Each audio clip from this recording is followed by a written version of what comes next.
Hello YouTube, welcome. My name is Phoenix Lee. This is for the players. This is going to be my Fate Reforged first MTG deck tech that I'm going to be bringing you guys today. I know it's been a while since I've done any MTG content. I've been obsessed with other stuff right about now. But with Fate Reforged, I also really didn't have an idea what I wanted to do yet. The cards kind of struck me and ideas started exploding and I didn't really know what I wanted to do, but I finally had an idea and I finally had it fleshed out by someone else who helped me on this, and I'd like to comment on them too.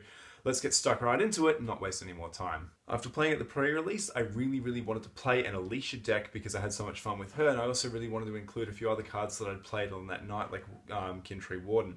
Warden of the First Tree. I didn't really know how to work these all together in a deck. I just knew that I wanted a red Reanimator strategy. Cards that I thought that I really wanted to include to do this, I wanted to include originally a 4-color. I was thinking things like Tormenting Voices and Hornet Queen using Alesha. Now, I didn't know how to flesh the deck out apart from that until I had Wiretap turn around and give me a bit of a hand with this. I'll credit him down below as well. So hopefully he can help you out with your decks. He's a great brewer, he's a great deck builder, he's part of my playtesting, and props to him for helping me flesh out this deck list. Let's get right to it. As always, we start with the mana base. We're going to be throwing in some more fetch lands because they fetch us amazing lands, but they also bring us a little bit of pain. Necessary, of course. 4 Wooded Foothills and 2 Bloodstained Mire are going to be thrown in. Since we want to be aggressive, we're going to be throwing in a little bit more pain lands. We're going to be throwing in 3 llanowar wastes. We're also going to be throwing in 1 urborg and 1 mana confluence. Helps complement our mana, but brings a little bit of pain, except Yawgmoth. This will help us keep the speed of the deck quite high and not having come into play tap lands. We are of course going to have to include some come into play tap lands. These are going to be temples at least, so we'll at least be able to scry. 3 Temple of Abandon, especially we need the green rolling straight away. 2 Temple of Malady and 2 Temple of Malice to land out the lands, and we round out the base with 3 forest, 2 mountain and 1 swamp. With 24 lands, let's get to the rest of the deck list. I'm going to be throwing in 4 Alesha, 4 Hornet Queen, 4 Sylvan caryatid, and 4 Tormenting Voices. This was the beef of the deck I was talking about before. This is a great plan, a great strategy, but we need a little bit more so we can actually, have different ways of interacting with the opponent and not just be a combo out deck and relying on Hornet Queen the whole time.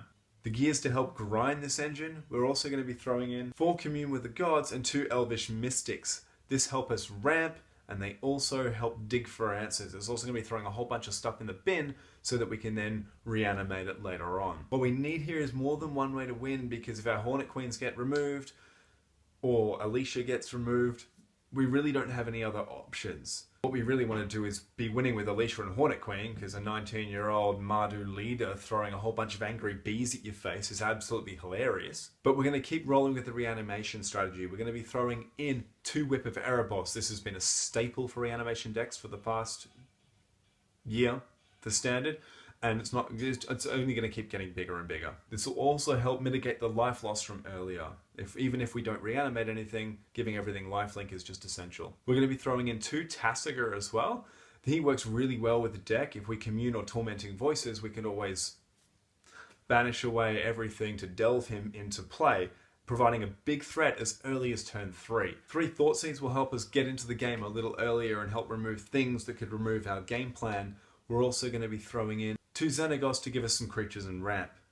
3 Goblin Rabblemaster. This can completely close out a game on its own if it comes down on curve.